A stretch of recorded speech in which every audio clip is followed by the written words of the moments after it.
Hello and a big massive welcome back to HR Hacks and Halos, a podcast dedicated to calling out bad boss behaviours to change company culture. And today I'm joined by the wonderful Jeanette Linford. Now, Jeanette is a corporate CEO turned entrepreneur, and we're going to be having a conversation about her role as a member of the board and how her style of leadership actually infuses through the business in terms of turning toxic work cultures into more healthier and productive workplaces for all. So Jeanette, welcome. It's so exciting for me to have you here.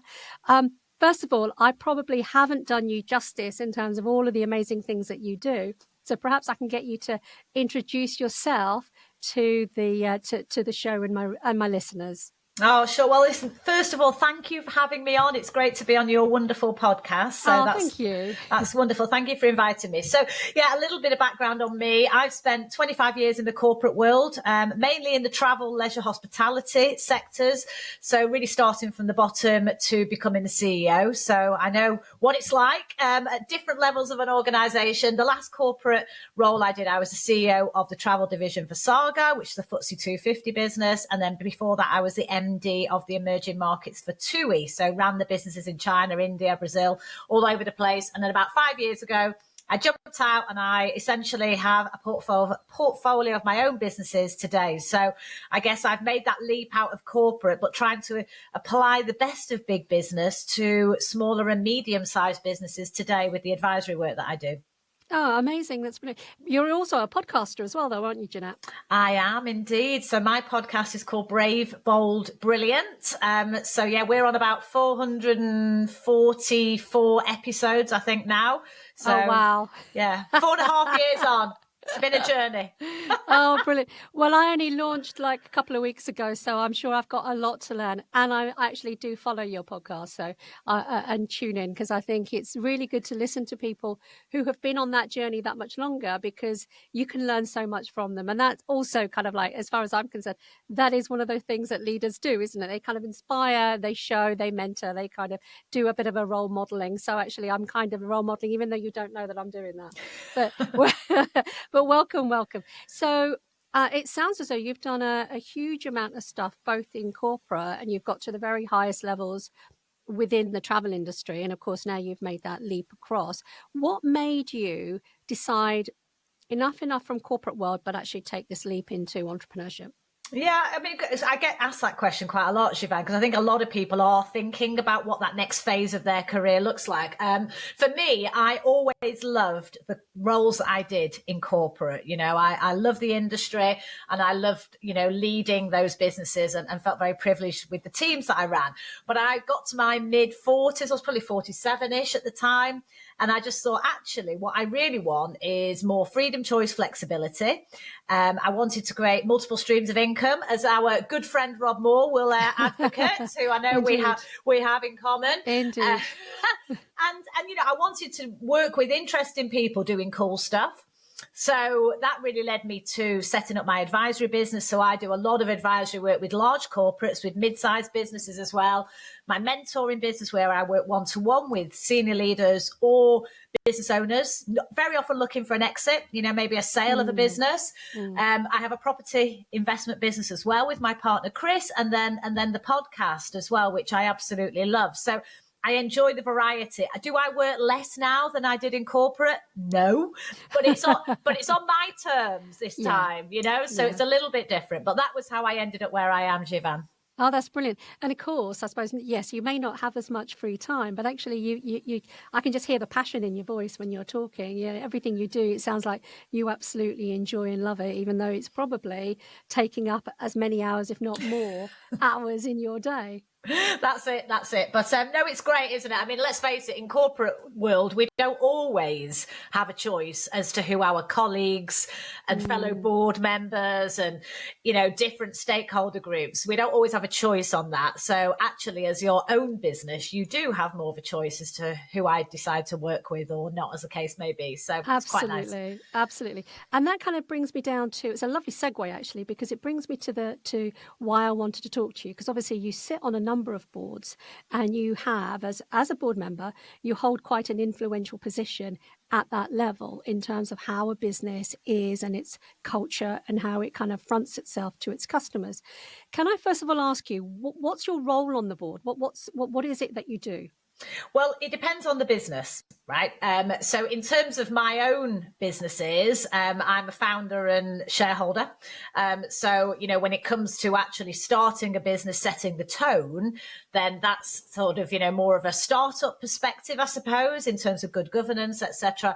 But when I work with other organizations, when I was in my corporate life, I was the CEO of the travel division for Saga, for example. So I reported into the group CEO. I was responsible for those legal entities. I had non-exec directors, etc. So I was in a position of being accountable, fully accountable for the profit and loss account and for everything that went on with those businesses globally for our clients, for our customers, for our employees and all of our stakeholders and ultimately our shareholders as well. Yeah. So it kind of depends on the different times I've been in my career. So quite a different scenario. When I work with businesses today in an advisory capacity, I'm not there to run the business. I'm there to work alongside the CEO and the executive board to guide, support, represent the best interests of the shareholders. So there are different roles that, you play at different times in your career is what I've found. Mm-hmm. So, and the role that you're playing, obviously, you're partnering then with the CEO in terms of helping to drive that business forward.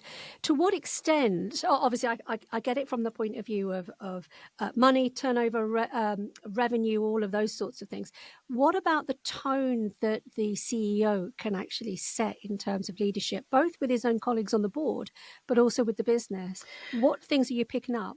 Well, I mean, listen, I believe that it does start at the top. In terms of the tone of an organization, what the priorities are, what culture you want to create, what you want to stand for or not stand for. So I do believe that the CEO plays an absolutely clearly critical part of that, as does the rest of the board. But there has to be a cascade through the organization, right?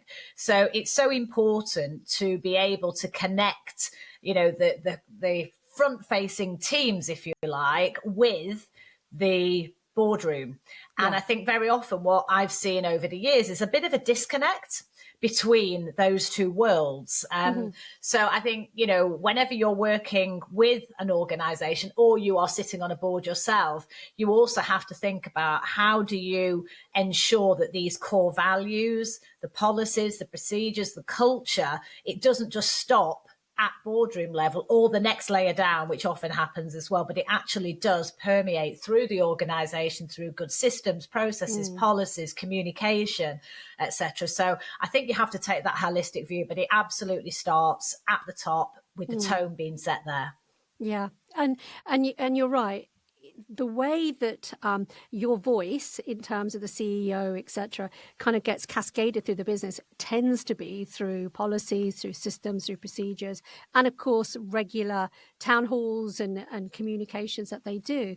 But that doesn't necessarily mean that the culture on the ground can always reflect what actually you want at a board level.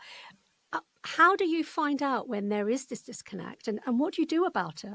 I mean, there's a number of different ways, and depending on the size of the organization, it can be difficult because if you have thousands and thousands of colleagues and employees, and team members, clearly it's much harder to have that consistency. And if you're, international with cultural diversity as well to bring into the mix, it is complex.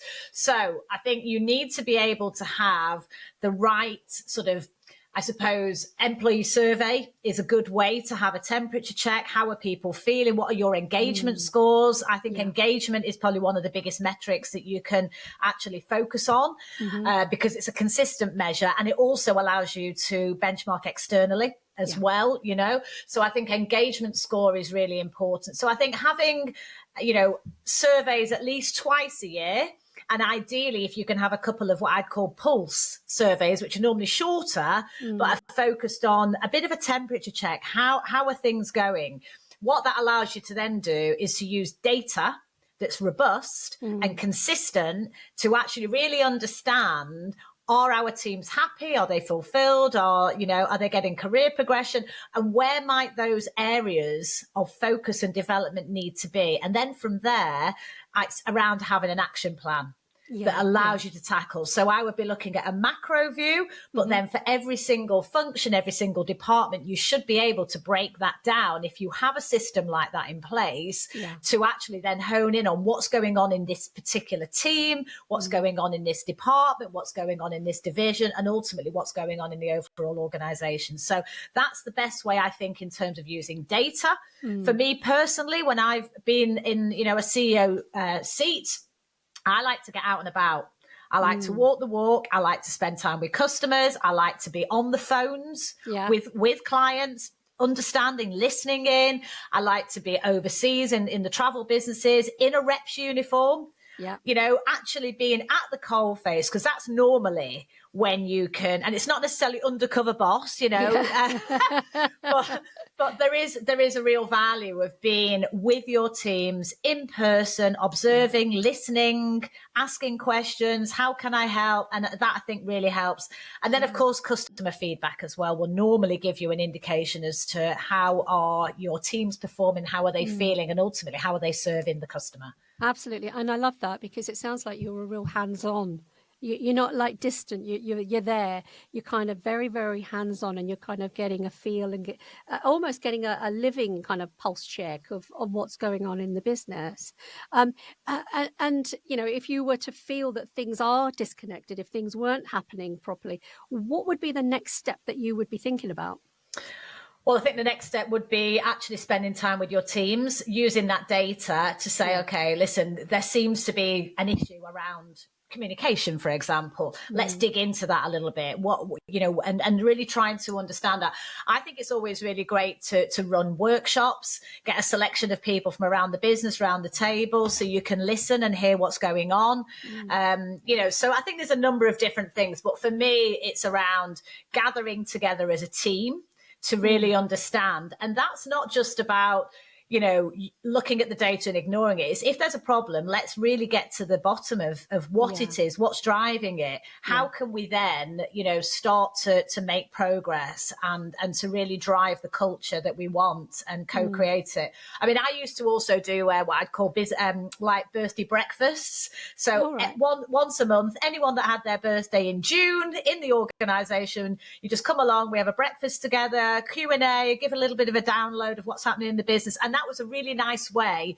So everyone, had the chance to kind of be part of that. So celebrate the birthdays, ask the CEO questions in a more relaxed environment, and you'd learn a lot from that as well. So absolutely. I love that. When I look back and think back on my corporate days, I don't think I ever had access to the very, very, very top people, because there was distance. And actually the fact that you can celebrate your birthday, well, it's your birthday treat then, isn't it? Have a bacon sandwich and come and talk to the CEO. I really like that.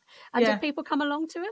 Oh gosh, yeah, it was so well attended. I used to love it. It was honestly, I mean, it does take time, and as you know, when you're ultimately running the business, you've got to be able to be really disciplined with your time. But to actually carve out specific points of your month to have that time, in person, I think is so important, because it sets the tone. You learn lots. And also, it means that you're much more open. You're being your authentic, true self. And I think that's when you bring people on the journey with you. And if things are going wrong or there's a problem, be honest. Be as honest as you possibly can. And you might not have all the answers, but to recognize that and to kind of call it out, I think it shows a real strength of a leader. Absolutely. If leaders are approachable and leaders have a human side to them, which is essentially what will probably come across when you're having your breakfast, your birthday breakfast, that pays dividends in terms of how you are with your employees. I think that's absolutely incredible. Can I continue on this theme just a little bit longer? Because I'm all about toxic work culture.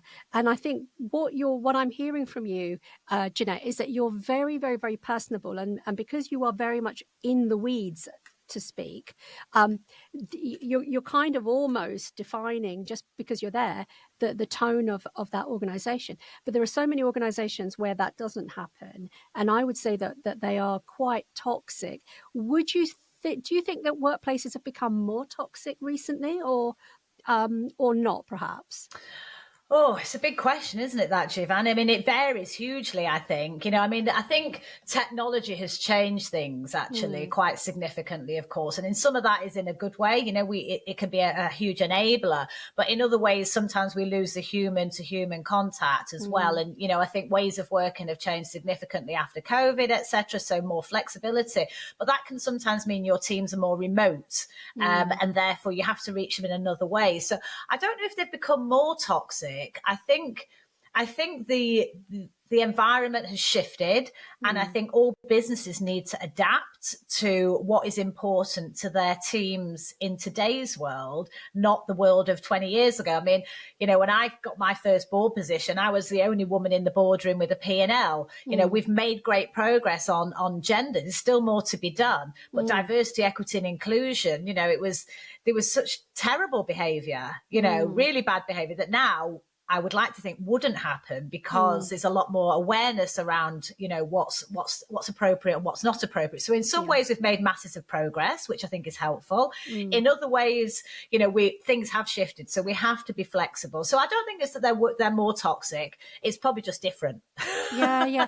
And we're probably talking about it more, for example, this whole Harrods thing. I know we can't go into any great depth because it's still kind of like a case going through the proper channels. However, it's we're becoming more aware of them, aren't we? And perhaps they were always there. We just didn't recognize, or we just didn't hear about them. Well, yeah, I could tell plenty of stories, Jivan, which I won't for the spirit of confidentiality. But yeah, there was terrible behaviour going on that just in today's world, you think, wow, how did that happen? But it did, it just did. And I think just having a fair environment for all, where people can be their true selves, where they can do a great job, have a fabulous career, enjoy the process, and not feel in any way intimidated or, kind of preyed upon in any sense. And corporate bullying is, again, it exists. Of course, it exists. It does, but yes. I think you need policies, you need processes, you need role models. And quite frankly, any leader has a responsibility to call out poor behavior and to deal with it, not to brush it under the carpet and to hide. So I think, but it can often be very, very sensitive, very difficult to do. But yeah, it needs to be dealt with. Yeah, absolutely. And as soon as it pops up, rather than allowing it to fester, because then it just allows the problem to continue, and the perpetrators just feel, well, that's okay, it's acceptable. And you're absolutely right. And you do have to nip it in the bud. If you were to, come across something like that in your role, and you're very hands-on, how would you deal with it? What would be the things that you would be looking to put in place in order to stop it and to make that culture a bit more accessible? Well, yeah, I mean, I think it depends on what the situation is, doesn't it? Is this a sexual harassment scenario? Is it corporate bullying? Is it racism? Is it, there's a whole manner of things that can happen, can't they, in corporate and in mid-sized businesses and small businesses as well. But I think to have an absolute close relationship with HR or talent and culture or whatever it's called in your organization is absolutely critical, because, a CEO, you need to be working hand in glove together. So I think that's the first thing. I don't think you can assume anything. I think you have to really, do a thorough investigation that's fair on both sides, and you understand what's going on, because there's, there will be two sides of a story. There always are. So I think you need to really, in confidence, in the right environment, try to find out exactly what's going on, using the talents of your HR colleagues to support you through that process. And then I think it comes down to actually looking and saying, okay, well, have we got a policy in place for this? And that policy has not been followed, in which case, what's gone wrong there? Yeah. Or have we got a gap? maybe we don't have a procedure for this. We don't have a policy for this. It's something, cyberbullying, we would never have thought of that 20 years ago, but it's important now. So things are changing. So we'll say you have to be flexible, you have to be current and relevant for today's business world. So I think if you have got a gap, acknowledge the gap and then say, what are you going to do about it?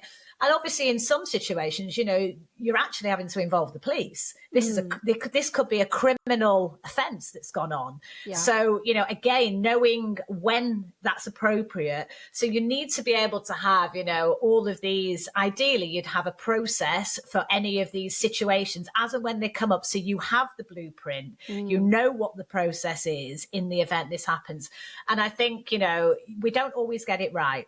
And I think to acknowledge where there are issues, gaps, things that we can learn and improve on is really important as well.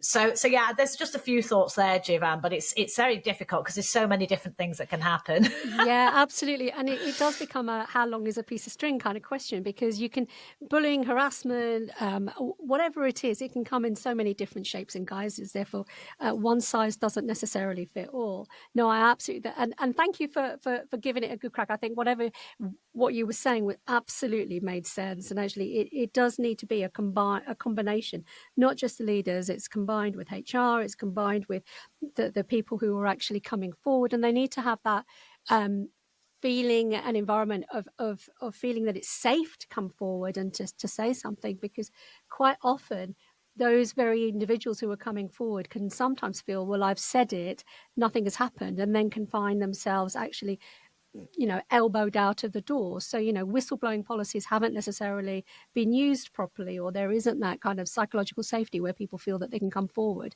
in order to deal with it. And I think there's still quite a lot of work that we need to do as HR practitioners, and being one myself, there's quite a lot of stuff that we need to keep doing, because there's always room for improvement, indeed. Yeah, 100%. And yeah, whistleblowing can be, you need to create, like you say, psychological safety, a safe environment. And also, of course, depending on where that person sits in the organization, you need to be engaging with their line manager to understand, all angles really. But yeah, it's not an easy one, but it does need to be dealt with. Yeah.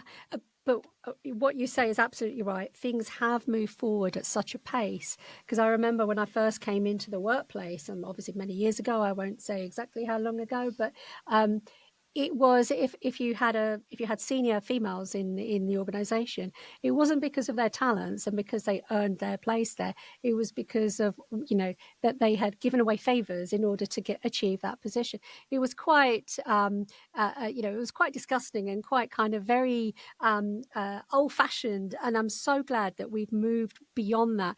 But as there is so much still more to be done. And as HR practitioners, we've got to, and of course, as the board, there's a responsibility to get that done. What about teamwork? What can leaders do to encourage more trust and more of a teamwork kind of ethos within their organizations in order to try and, overcome toxic workplaces and to become more healthier and happier places to be? Yeah, well, I mean, I think, I do a lot of work actually on high performing teams and what does high performance look like, etc. And, I think you've got to remember a high performing team wins together or not at all.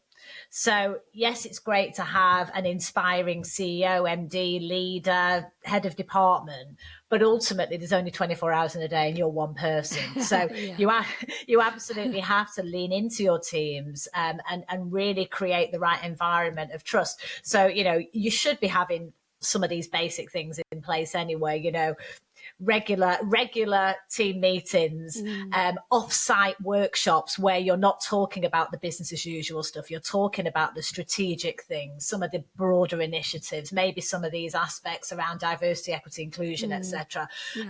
You should be having absolutely a clear alignment behind a common purpose, communication that's seamless, that's in a format. You need to be asking your teams, what do they need? What's working well? What would our ideal D or B, you co-create your working environment and your behaviors and the values. So I'm a big believer in, really team bonding, but not in the sense of go off and do, an outward bound course. That can be nice. Of course, it can create a lovely environment, but actually having quality conversations around what does high performance mean? Yeah. Where are we on the journey as a high performing team? In the context of aligned purpose, communication, clear roles and responsibilities, effective processes, etc. Yeah. And then being really clear around where you want to head and how you co-create that. That might actually evolve into transformation projects that require significant investment, know.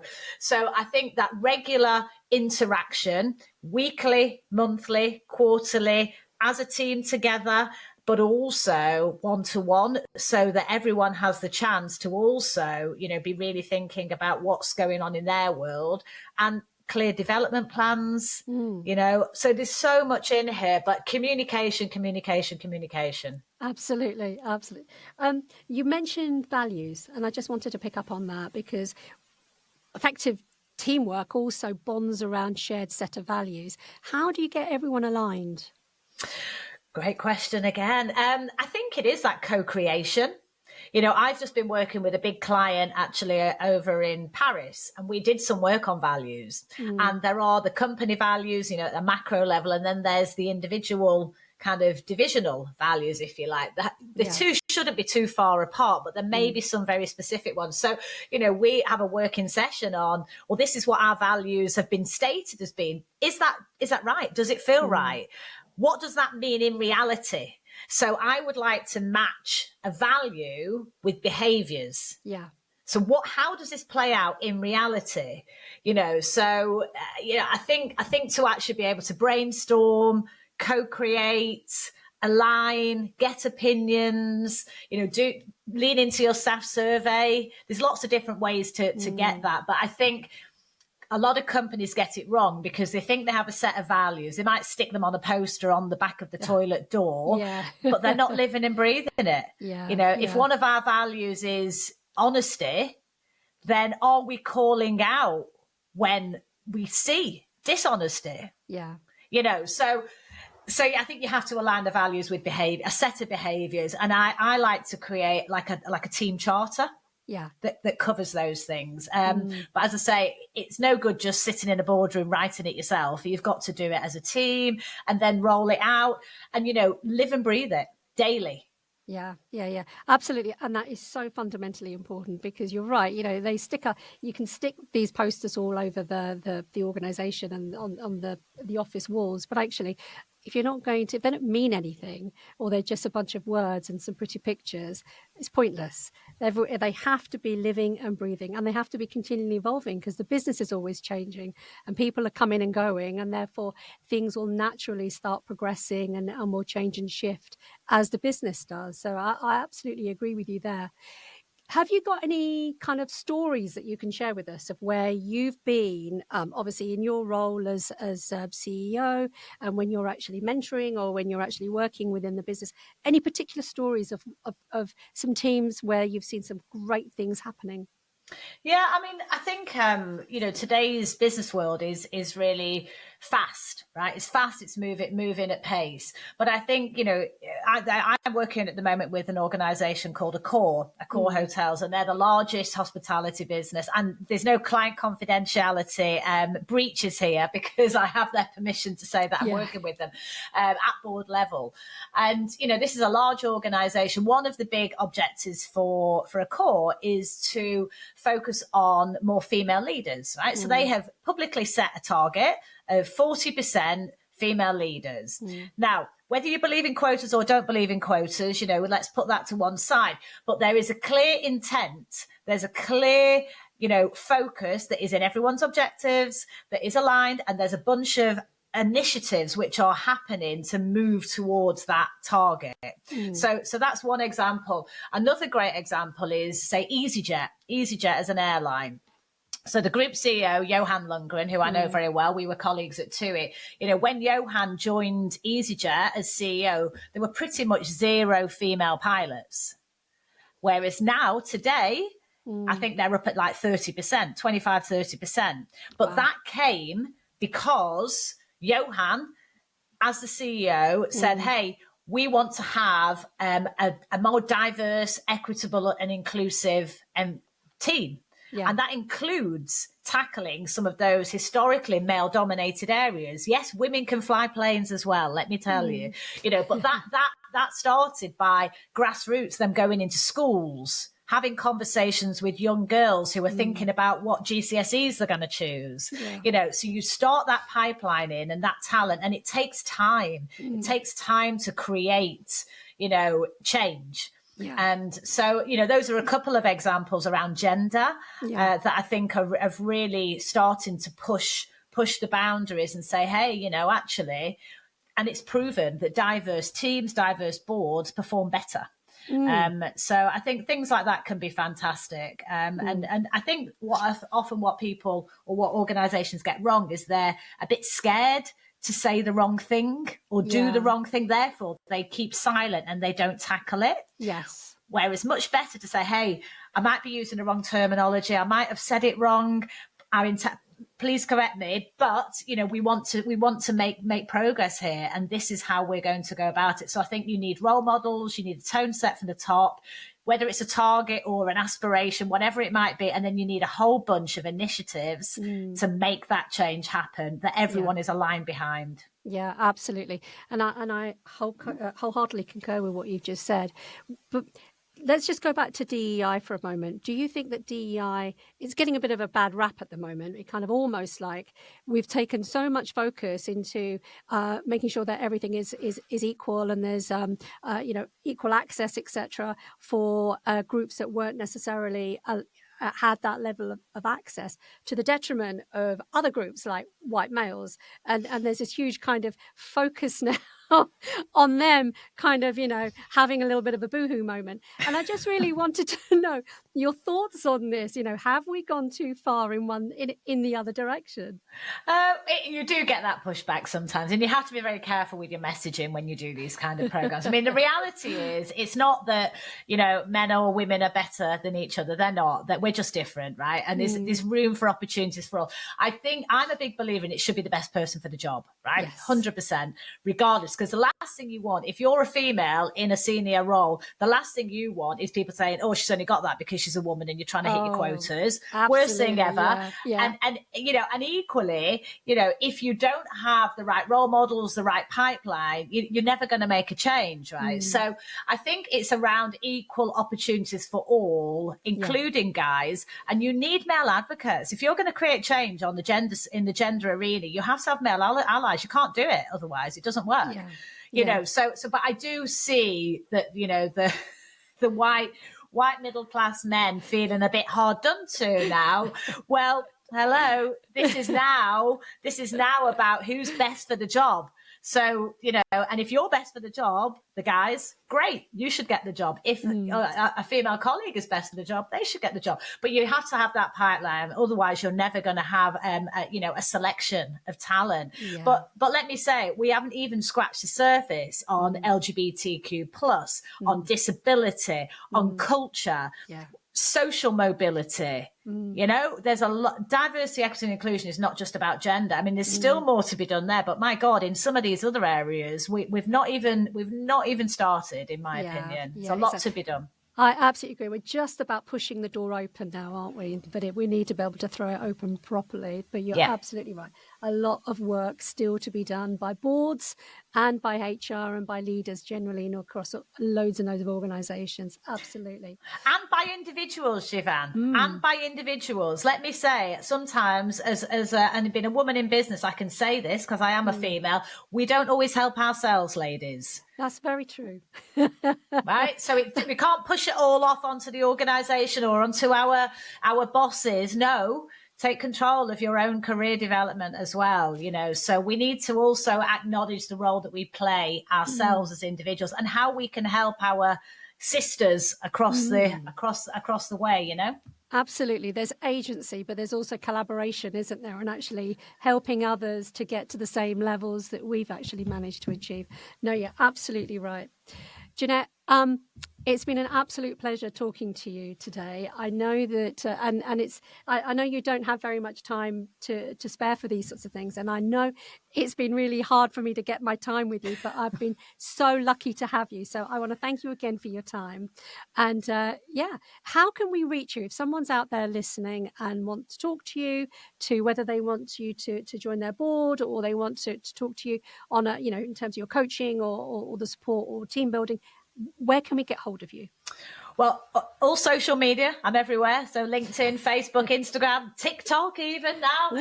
So you'll find me under Jeanette with 2 N's and 2 T's, Linford. We also have a website, www.brave-bold-brilliant.com, where you'll find loads of free resources, actually. So if you're wanting to scale up your career and your business, there's stacks of free resources there for you. So sign up to the community.